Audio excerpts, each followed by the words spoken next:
Hello বন্ধুরা, তো আজ বলবো যে ভালোবাসার মানুষটার সাথে কেমন ব্যবহার করা উচিত এবং সেটা ভালো মন্দ আপনারাই বুঝতে পারবেন।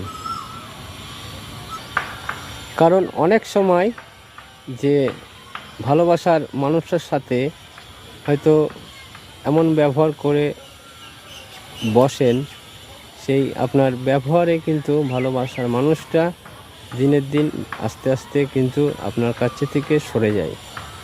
তো হয়তো এটা উভয় পক্ষেই বলছি, ছেলে অথবা মেয়ে, উভয় পক্ষেই সবাইকেই বলছি। কেননা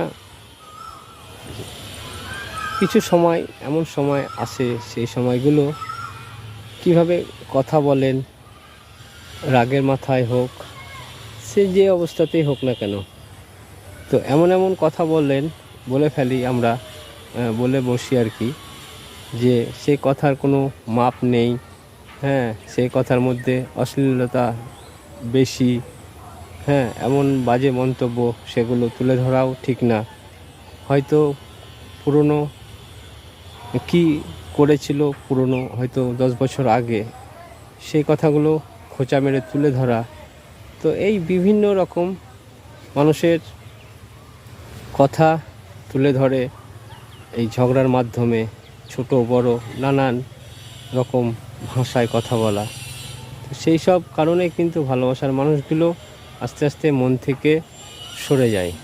তো যাতে মন থেকে ভালোবাসার মানুষগুলো না সরে যায়, তাহলে সেই রকম ব্যবহার করা উচিত, সেভাবেই চলা উচিত।